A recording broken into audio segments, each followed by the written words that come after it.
Bonsoir à tous. Le thème que je voulais aborder ce soir, je l'ai appelé Avoir un cœur tout entier pour Dieu.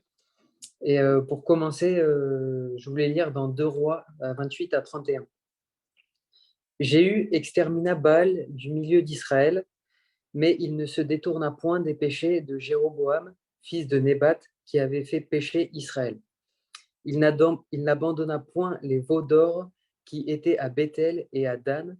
L'Éternel dit à Jéhu, parce que tu as bien exécuté ce qui était droit à mes yeux, et que tu as fait à la maison d'Akab tout ce qui était conforme à ma volonté, tes fils jusqu'à la 4e génération seront assis sur le trône d'Israël. Toutefois, Jéhu ne prit point garde à marcher de tout son cœur dans la loi de l'Éternel, le Dieu d'Israël. Pour situer un peu le contexte de ce récit, en fait, dès la mort du roi Salomon, les rois se sont succédés et Israël a été divisé. Donc, on a d'une part le royaume d'Israël qui comprend les 10 tribus du nord, et on a d'autre part le royaume de Juda qui comprend la tribu de Juda et une petite partie de la tribu de Benjamin. Donc, le premier roi d'Israël est Jéroboam, et le premier roi de Juda est Roboam, c'est le fils de Salomon. Donc, il va y avoir une rébellion contre Salomon, et c'est Jéroboam qui va prendre la place, qui va prendre la royauté en Israël. Et il y a un moment dans la période de son royaume, euh, il va ressentir qu'il va perdre la royauté. Et suite à ça, en fait, il va faire tout ce qui est contraire à la voix de Dieu, tout ce qui est contraire au commandement de Dieu. Euh, il va faire 2 veaux d'or et une maison de haut lieu où il va instaurer ses propres sacrificateurs. Donc, ils vont se faire toutes sortes d'idoles, et ça va entraîner Israël dans une chute, dans l'incrédulité, dans tout ce qui est abominable aux yeux de Dieu. Et donc, il va instaurer un modèle religieux qui n'est pas conforme, comme j'ai dit, aux yeux de Dieu. Et en fait, tout ce modèle religieux va se succéder euh, avec la plupart des rois d'Israël. Mais à un moment donné, quand vraiment Dieu voit toutes ces abominations, durant le temps d'Élysée, euh, Dieu va demander que Jéhu soit oint roi d'Israël, pardon, euh, pour rendre justice à Dieu et enlever toute l'incrédulité qu'il y a dans le pays d'Israël. On voit bien déjà que Jéhu, il a été choisi pour accomplir la volonté de Dieu. Il a été voulu de Dieu. Et, et d'ailleurs, on peut le dire pour nous, c'est la même chose. Dieu nous a choisis et nous lui appartenons comme ses enfants bien-aimés, et il a des projets de paix pour nous, des projets bienveillants. Il a, il a des chemins tout tracés pour nos vies. Mais pour que nous puissions connaître les plans que Dieu a pour nous et que nous puissions les mettre en pratique dans notre vie, il faut que notre cœur lui soit tout entier. Donc Jéhu, du temps où il est roi, va s'efforcer d'exterminer, enfin d'enlever tout ce qui est désagréable à Dieu. Il va vraiment ôter tous les prophètes de Baal, détruire les abominations qu'il y a dans le pays d'Israël. Mais néanmoins, on peut dire on peut lire que Jéroboam ne se détourna point, Jéhu, pardon, ne se détourna point des péchés de Jéroboam. Donc, il a quand même accompli la volonté de Dieu, puisque Dieu le dit dans ce qu'on a lu. Mais il y a quand même une partie qui ne se détourna point des péchés de Jéroboam.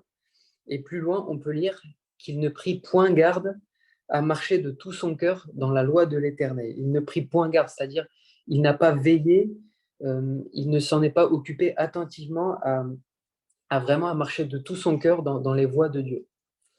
Donc, dans cette période où bien sûr, quand donc, Israël a chuté, il y avait quand même une minorité qui était restée attachée à Dieu, et c'est pour ça que Jéhu a été choisi.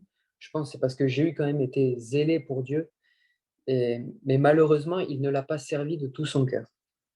Et en fait, je me suis amené à me poser cette question, est-ce que mon cœur est tout entier pour Dieu. Pourtant, dans la Bible, il dit que nous sommes rachetés de Dieu, nous qui lui appartenons.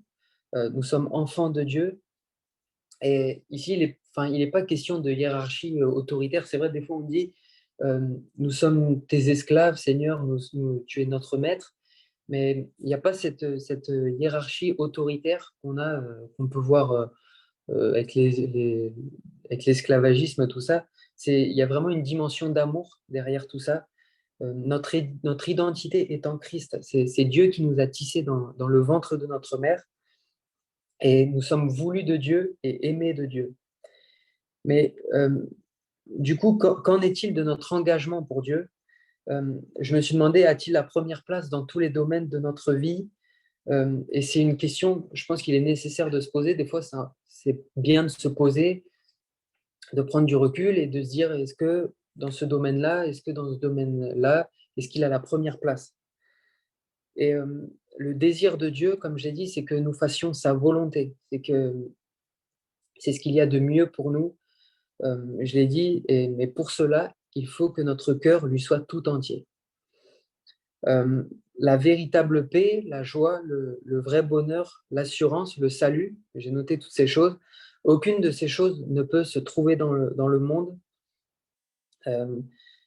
Elle se trouve gratuitement en Dieu. C'est vrai, aujourd'hui, de nos jours, il y a tellement de gens qui passent par des dépressions et ils cherchent des solutions à droite à gauche. Il n'y a pas que la dépression, il y a l'angoisse, il y a des fois, on a des addictions et on essaye de s'en sortir, mais en fait, sans Dieu, on ne peut pas. Notre assurance, notre salut, il est en Dieu. Et que quand notre cœur est tout entier pour Dieu, nous n'avons pas à dépendre de ces choses parce qu'il est dit que nous avons notre liberté en Christ. Et il y a ce verset qui dit, là où sera ton cœur, là aussi sera ton trésor. Donc il est important de se demander où est notre cœur aujourd'hui, qu'est-ce qui prend de la place dans notre cœur. Donc des fois, il y a des choses qui peuvent être élevées, qui peuvent avoir une place trop élevée dans notre vie, où on peut leur donner une place trop importante, et des fois tellement importante qu'en fait, elle peut nous faire perdre de vue l'objectif qu'on a avec Dieu.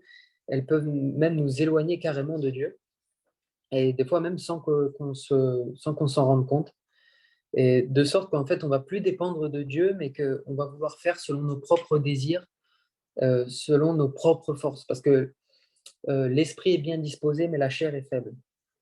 Et donc, le fait d'élever des choses trop hautes peuvent faire en sorte que en fait, notre cœur ne sera plus tout entier à Dieu.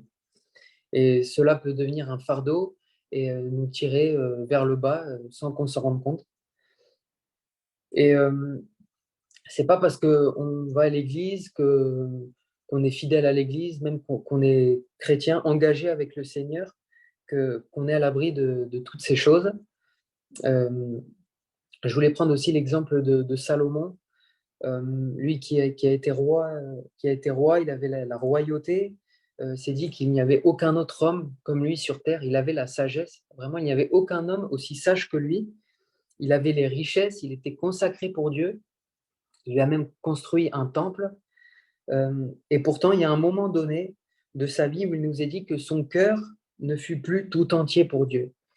Il a malheureusement laissé des portes ouvertes à des choses qui l'ont fait chuter, qui ont pris plus de place qu'il devait en avoir. Il avait des failles, des brèches, des fragilités en fait. Comme malheureusement, est resté attaché au péché de Jéroboam, sûrement parce que il ne voulait pas perdre peut-être sa royauté, et en fait, il a voulu servir ses propres intérêts. Et il faut se dire que si cela est arrivé à Salomon, à des gens qui ont été choisis par Dieu, moins par Dieu, cela peut nous arriver aussi. Et c'est pour ça qu'il nous faut veiller. Car je le rappelle dans 1 Pierre 5,8, soyez sobres et veillez, car le diable rôde comme un lion rugissant, cherchant qui il pourra dévorer. Néanmoins, Jésus est venu sur cette terre et il est venu pour servir et non pour être servi. Dieu nous a montré par la mort de Jésus à la croix qu'il nous voulait tout entier pour lui. Vraiment, des fois vraiment, je ne réalise pas, mais quand je me dis, ce que Jésus a vécu pour nous, il s'est donné jusqu'à la mort de la croix, en fait. Il s'est vraiment donné tout entier. Il n'a rien gardé pour lui-même, mais il s'est donné tout entier, de tout son cœur, pour nous, pour servir Dieu et pour que nous puissions être réconciliés avec Dieu. Et Dieu nous fait grâce, et dans Proverbe, il est dit: confie-toi en l'Éternel de tout ton cœur et ne t'appuie pas sur ta sagesse. Reconnais-le dans toutes tes voies et il aplanira tes sentiers. La conséquence de ça, c'est que il aplanira nos sentiers. Si vraiment on le reconnaît dans toutes nos voies, dans tous les domaines de notre vie, il aplanit nos sentiers. Peut-être des fois, on peut avoir des montagnes devant nous, peut-être des chemins qui peuvent, où on peut voir des embûches, etc., ou peut-être des choses qui peuvent nous barrer la route. Ben, Dieu nous dit: reconnais-moi dans toutes tes voies et j'aplanirai tes sentiers. Ne t'appuie pas sur ta sagesse, sur ta propre sagesse. Ça veut dire, mets-le en premier, fais-lui confiance. Ne garde pas ça tout seul. En gros, ne gère pas ça tout seul pour toi, ou ne dis pas en ton cœur: je n'ai pas besoin de Dieu, je n'ai pas besoin de rechercher sa volonté pour ce domaine-là ou ce domaine ou un autre domaine. Mais reconnais-le vraiment dans toutes tes voies et ne t'appuie pas sur ta propre sagesse. Car cela, en fait, pourrait édifier des murailles entre des barrières entre Dieu et nous et peut-être nous faire chuter petit à petit. Dans Chronique, il est dit: car l'Éternel étend ses regards sur toute la terre pour soutenir ceux dont le cœur est tout entier à lui. Dieu porte particulièrement un regard attentif à ceux qui ont un cœur tout entier pour lui. Ça c'est une promesse que Dieu a pour nous. Dieu étend son regard, il veille sur nous, ceux qui ont un cœur tout entier pour lui. Donc ne garde rien pour toi, mais remets tout entre ses mains. Et cela peut se voir même dans les choses simples. J'ai noté plusieurs exemples. Par exemple, dans ma communion chaque jour avec Dieu, est-ce que je le mets en premier? Est-ce que chaque jour je recherche sa face? Ça peut être aussi dans la vie d'église. Euh, Ça peut être aussi dans la piété. Est-ce que j'ai une piété pour le Seigneur, c'est-à-dire une hygiène de vie spirituelle? Est-ce que c'est mon service qui passe en premier ou est-ce que c'est mes désirs, mes plaisirs personnels? Est-ce que ça peut être mon travail, mes amis? Est-ce que toutes ces choses n'ont pas une place trop importante qui vont faire que en fait, Dieu passe après? J'avais une petite expérience personnelle. Moi, j'aime beaucoup jouer au foot en fait, et tous les week-ends, je joue au foot. Bon, pas le dimanche matin, ne vous inquiétez pas. C'est le samedi, le dimanche après-midi, je joue au foot. Et en début d'année, j'ai vraiment voulu me réinscrire dans un club. Sauf que j'étais face à un dilemme, c'est que les entraînements, c'était le mardi et le vendredi. Donc à chaque fois, c'était pendant les réunions de semaine. Et c'est vrai que depuis que je me suis converti, pour moi, c'est quand même important d'être présent aux réunions de semaine. Et c'est vrai que ça a toujours été important pour moi. Donc j'étais face à ce dilemme où est-ce que j'allais aux réunions de semaine ou est-ce que j'allais jouer au foot? Et du coup, j'ai commencé à réfléchir dans mon cœur, à réfléchir charnellement. Et je me suis dit: au pire, ce que je vais faire, c'est que je vais aller à un entraînement le mardi, à une réunion le mardi, et le vendredi, j'irai à un entraînement de foot. Et du coup, ça me ferait rater la réunion du vendredi. Et c'est ce que j'ai fait. Le premier entraînement, j'y suis allé. Et en allant à cet entraînement, j'ai vraiment été repris dans mon cœur par le Saint-Esprit. Je me suis senti coupable. Je me suis dit, en fait, au lieu d'aller adorer mon Dieu, au lieu d'aller écouter ce que Dieu a à me dire, ben, à la place de ça, je vais jouer au foot, en fait. Je vais juste répondre à un désir personnel, alors que je pourrais être là et écouter ce que Dieu a à me dire. Peut-être que Dieu a une parole pour moi, je ne sais pas, mais en tout cas, je ne mets pas Dieu en premier. Je mets le foot en premier, en fait. Et je m'en suis rendu compte. Mais le problème, c'est que ça ne m'a pas fait arrêter, en fait. Et j'ai recommencé la semaine d'après. Malgré que j'ai été interpellé dans mon cœur, j'y suis retourné. Et pareil, la deuxième fois où j'y suis retourné, j'ai été encore repris, j'ai culpabilisé. Et ce que je veux dire par là, c'est que, bon là j'ai arrêté, hein, j'ai arrêté d'aller, j'ai vu que c'était pas une bonne chose, donc je me suis pas inscrit dans ce club. Mais ce que je remarque, c'est que en fait, il y a des fois, on peut se sentir interpellé, on peut se sentir qu'on n'est pas en accord avec ce que Dieu veut, mais ça ne nous empêche pas de vraiment de prendre cette décision, de faire demi-tour. Moi, ça m'a pas empêché de dire non et j'y suis retourné en fait. Donc le problème, c'est que si j'aurais pas arrêté, bah, peut-être que ça aurait pu prendre encore plus de place, comme si des fois on avait un chemin avec Dieu, on commence avec Dieu et peut-être des fois on commence à vouloir faire par nos propres forces et le chemin s'écarte et en fait on peut tomber au milieu de ce chemin et parce qu'on n'a pas mis les choses de Dieu en priorité. Et dans 1 Thessaloniciens 4:3, ce que Dieu veut, c'est notre sanctification. Le fait d'être entièrement à lui, c'est que vous vous absteniez de l'impudicité. Le fait d'être sanctifié, c'est d'être totalement à part. Dieu veut que nous soyons entièrement à lui et que nous nous abstenions de l'impudicité. Ici, les questions d'impudicité, mais ça peut être d'autres domaines dans notre vie qui peut-être prennent plus de place et prennent la place de Dieu. Donc Jésus qui s'est donné tout entier pour nous veut que nous soyons sanctifiés. Et si nous sommes sanctifiés, le Saint-Esprit peut prendre toute la place en nous. Euh, Vraiment, on lui laisse toute la place et c'est les fruits de l'Esprit qui sont manifestés dans notre vie. Et pour conclure, j'ai noté dans Matthieu 6, euh, on peut lire «Nul ne peut servir deux maîtres, car ou il haïra l'un et aimera l'autre, ou il s'attachera à l'un et méprisera l'autre. Vous ne pouvez servir Dieu et Mammon.» Plus loin, au verset 33, il est dit «Cherchez premièrement le royaume et la justice de Dieu, et toutes ces choses vous seront données en lui.» Toutes les choses que je recherche, donc ici, toutes les choses vous seront données en lui, c'est toutes les choses que je recherche pour mes besoins moraux, pour mes besoins matériels, toutes ces choses, Dieu pourvoit. Dieu, c'est ce qu'il y a de mieux pour moi. Mais si vraiment je recherche premièrement le royaume de Dieu et la justice de Dieu, c'est-à-dire tout ce qui est juste, tout ce qui lui est agréable, eh bien, toutes les choses dont j'ai besoin, Dieu me les donnera. Le mot chercher, ici, il est semblable au fait de s'efforcer continuellement, rechercher par-dessus tout son royaume, sa volonté, ce que Dieu veut. Et en plus, surtout qu'aujourd'hui, on est vraiment dans une société de consommation qui nous pousse vraiment à toujours avoir plus, toujours avoir plus. Ça peut être les derniers iPhones. Enfin, toujours on est poussé à prendre peut-être des abonnements.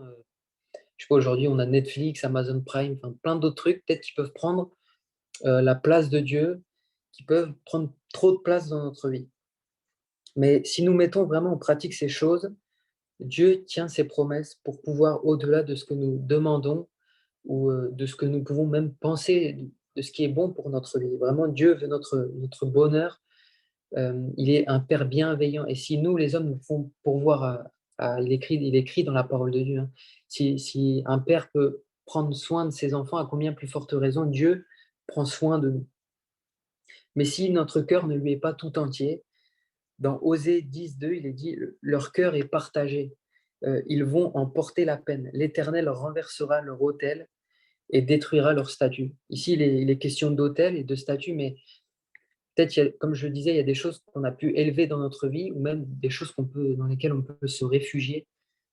Des fois, Dieu peut nous parler euh, et on n'y prend pas garde, comme par exemple le foot. J'ai pris cet exemple, je me suis senti repris, mais j'aurais pu ne pas obéir et continuer en fait dans mon plaisir personnel.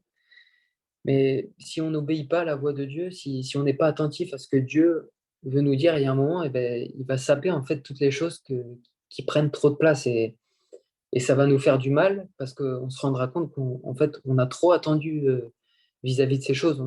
On a trop porté nos intérêts dans ces choses-là et quand ces choses disparaissent, on se rend compte qu'on n'a plus rien parce qu'on s'est trop porté dans ces choses-là. Mais la volonté de Dieu, c'est que vraiment, oui, nous puissions rechercher premièrement le royaume et sa justice et que oui, nous puissions le rechercher en premier. Donc voilà, c'est ce que j'avais à apporter pour ce soir. Je vais prier pour conclure.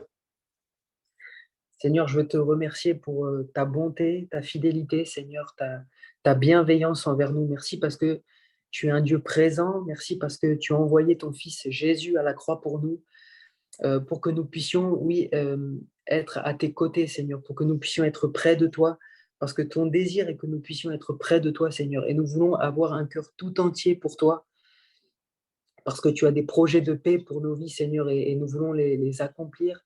Nous voulons vraiment saisir pleinement ta volonté, les projets que tu as pour nous.